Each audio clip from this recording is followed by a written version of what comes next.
ప్రజల ఆశీర్వాదంతో ఏర్పాటైన ఎన్డీఏ కూటమి ప్రభుత్వం ప్రజాపాలనలో ఏడాది పూర్తి. అదోని టీడీపీ మాజీ ఇన్ఛార్జ్ గుడిసె ఆదికృష్ణమ్మ ఆధ్వర్యంలో కేక్ కటింగ్. కర్నూలు జిల్లా అదోని నియోజకవర్గంలోని గుడిసె ఆదికృష్ణమ్మ నివాసంలో కూటమి ప్రభుత్వం ఏర్పాటై నేటికి ఏడాది పూర్తయింది. ఈ సందర్భంగా టీడీపీ మాజీ ఇన్ఛార్జి ఆదికృష్ణమ్మ మాట్లాడుతూ ప్రజల ఆధ్వర్యంలో ఎన్డీఏ కూటమి ప్రభుత్వం ఏడాది పాలనను పూర్తి చేసుకుంది. ప్రజల కోసం ఎన్నో సంక్షేమ పథకాలను తీసుకొచ్చామన్నారు. రాబోయే రోజుల్లో మరిన్ని సంక్షేమ అభివృద్ధి కార్యక్రమాలు చేపడతామని ముఖ్యమంత్రి చంద్రబాబు నాయుడు ఆధ్వర్యంలో ఆమె తెలిపారు. ఈ కార్యక్రమంలో ex MPP Murali, VM Gopal, Sadiq Vali, Omkar, Bangarbabu, Veeresh, Raghavareddy, Baburao, Chiranjeevi, Mantrik Venkatesh, Muni Valmiki, చంద్ర పురుషోత్తం, కప్పగల హనుమంతు, అంజీ, బేటి రామనాయుడు, ఇంద్రనగర్ దేవేంద్ర, అబ్దుల్, అశోక్, అంజీ, మహాలింగప్ప, కాసిం, శేఖర్, చిన్నస్వామి, ప్రభు, రమేష్, ఆంజనేయులు, చిన్నారెడ్డి, అల్లప్ప, లక్ష్మీనారాయణ, పెద్ద చిట్టి బ్రహ్మయ్య, భీమా వెంకటేష్, శివకుమార్ బ్రహ్మయ్య, రామాంజనేయులు, రాజశేఖర్, మహాలింగప్ప తదితరులు పాల్గొన్నారు. నమస్కారం. ఈరోజు ఎన్డీఏ ప్రభుత్వం ఏడాది కాలం పూర్తి చేసుకున్న సందర్భంలో ఇక్కడ కార్యకర్తల సమక్షంలో నా కేక్ కట్ చేయడం చాలా హ్యాపీగా ఉంది. Telugu Desam party, BJP party, Janasena party ఉమ్మడిగా వచ్చి ఎలక్షన్లోన అఖండ విజయం, దాదాపుగా 164 సీట్లు రావడం అనేది దేశ చరిత్రలోనే ఎప్పుడూ లేదు.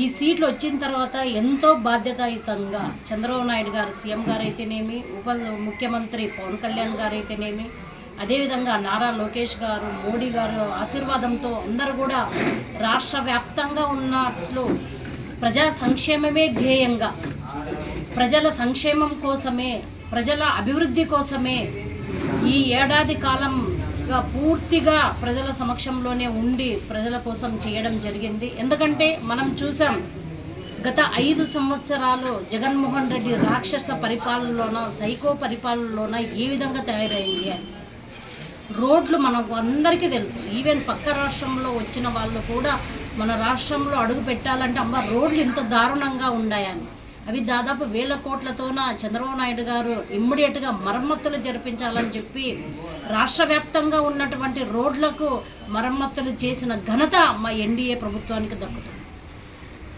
అదేవిధంగా ఈరోజు చూస్తున్నాం, ఉప ముఖ్యమంత్రి పవన్ కళ్యాణ్ గారు పంచాయతీరాజ్ మినిస్టర్ అయినప్పటి నుంచి పంచాయతీరాజ్ వ్యవస్థలో బలోపేతమైన ఎంతో కృషి చేసి ఆయన ఈరోజు ప్రతి గ్రామ పంచాయతీని ఆదర్శంగా తీర్చిదిద్దాలని చెప్పి రాష్ట్ర వ్యాప్తంగా ఉన్నటువంటి 33,324 గ్రామ పంచాయతీలకు మహర్దశ కల్పించారు. దాదాపుగా 3 లక్షల కిలోమీటర్లు రోడ్ల నిర్మాణం పూర్తి చేశారు. ఎన్ఆర్జీఎస్ కింద ప్రతి గ్రామంలోన ఎన్ఆర్జీఎస్ కింద ఈరోజు రోడ్లు వేయడం, సీసీ రోడ్లు వేయడం, డ్రైన్ వేయడం జరిగింది. అదే పోయిన గవర్నమెంట్లో, జగన్మోహన్ రెడ్డి గారి గవర్నమెంట్లోనే ఎక్కడ కానీ 5 సంవత్సరాలు 1 రూపాయి కూడా పంచాయతీలకు లేకుండా నిర్వీర్యం చేసి వాళ్ళ పార్టీ సర్పంచులే తిట్టుకొని ఎప్పుడెప్పుడు వెళ్ళిపోతాడో జగన్మోహన్ రెడ్డి అని చెప్పి వాళ్ళందరూ కూడా భావించారు. ఇప్పుడు ఈ గవర్నమెంట్లోన ఆల్మోస్ట్ నాకు తెలిసి ఎక్కువ శాతం వైసీపీ సర్పంచులు ఉన్న వాళ్ళందరూ కూడా హ్యాపీగా ఉన్నారు. సర్పంచులు నిధులు వస్తున్నాయి, ఏదో అభివృద్ధి చేయాలి, ఎందుకంటే మమ్మల్ని సర్పంచులుగా గెలిపించుకున్నారు కాబట్టి అని చెప్పి వాళ్ళు కూడా హ్యాపీగా ఉన్నారు. దాంతోపాటు ఇప్పుడు అన్న చెప్పినట్టు పేదల ఆకలి తీర్చడానికి అన్నా క్యాంటీన్ అని చెప్పి అంతకుముందు 2014 నుంచి 19 వరకు ఏర్పాటు చేయడం జరిగింది. కానీ జగన్మోహన్ రెడ్డి వచ్చిన వెంటనే ఆయనకు పేదలంటే పట్టదు, ఎవరూ పట్టదు, కానీ ఆయన అధికారం కావాలి. అన్నా క్యాంటీన్లన్నీ మూసేశారు. ఆ 5 సంవత్సరాల కాలంలో లక్షల మందికి ఆకలి తీర్చే అన్నా క్యాంటీన్లు మూసేయడం వల్ల ఎంతోమంది ప్రజలు, పేదవాళ్ళు ఆ అర్ధాకలితో ఉన్నారు.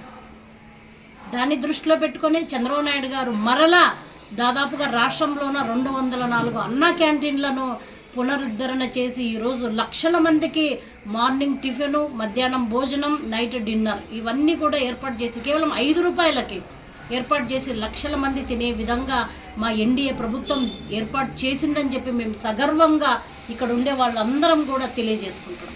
ఇదొక్కటే కాదు, ఇట్లాంటివి ఎన్నో. ఇంతకుముందు జగన్మోహన్ రెడ్డి గారి పీరియడ్లోన ఏ ఒక్క పెట్టుబడి కూడా రాలేదు మన రాష్ట్రానికి. ఇప్పుడు దాదాపుగా 9.5 లక్షల కోట్ల విలువ చేసే పెట్టుబడులు మన రాష్ట్రానికి రావడం అనేది నిజంగా చంద్రబాబు నాయుడు గారి ఘనత అని చెప్పి మేము సగర్వంగా తెలియజేస్తాం.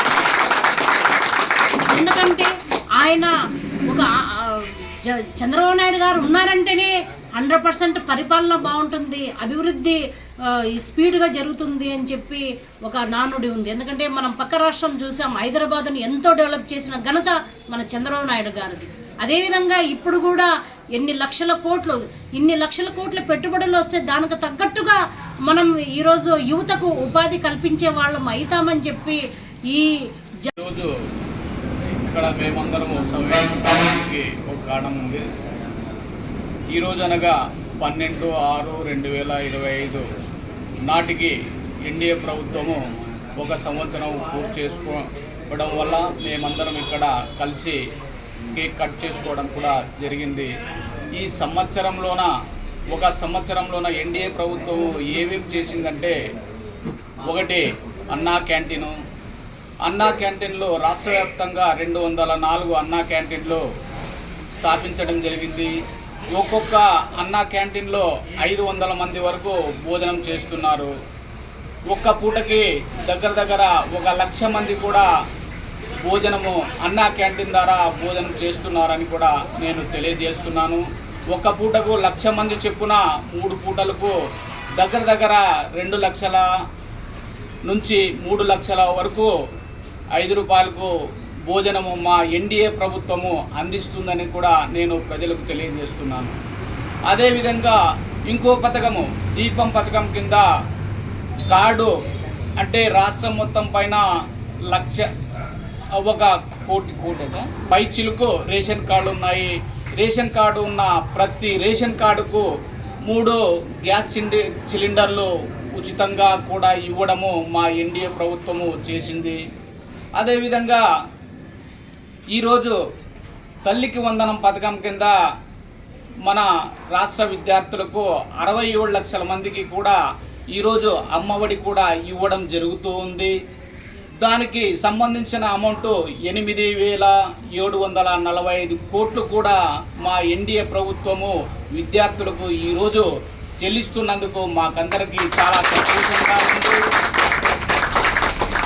ఇదే విధంగా అంటే ఈ జూన్ ఆఖరికల్లా ఇది అన్నదాత సుఖీభవ కూడా అందిస్తున్నందుకు మేము చాలా సంతోషిస్తున్నాము. ఇంకో పథకము మన రాష్ట్రంలో ఉండే వయోవృద్ధులకు 60 సంవత్సరాలు దాటిన వాళ్ళకి కూడా పెన్షన్ ప్రకారము ఒక్కొక్కరికి 4,000 చొప్పున ఒక సంవత్సరానికి 34,000 కోట్లు మా ఎన్డీఏ ప్రభుత్వము వీళ్ళకి వయోవృద్ధులకు అయిన తర్వాత వికలాంగులకు కూడా ఇవ్వడం జరుగుతూ ఉంది. ఈరోజు మా ప్రభుత్వము వచ్చిన తర్వాత దగ్గర 1,00,000 కోట్లు ఫ్రీగా కూడా ఇవ్వడము జరిగింది. ఒక సంవత్సరానికి ఇన్ని వేల కోట్లు ఇవ్వడము ఏ ప్రభుత్వం కూడా ఇంతవరకు చేయలేదు. మా ఎన్డీఏ ప్రభుత్వము చేసినందుకు మేము చాలా ఆనందిస్తున్నామని కూడా నేను తెలియజేస్తున్నాను.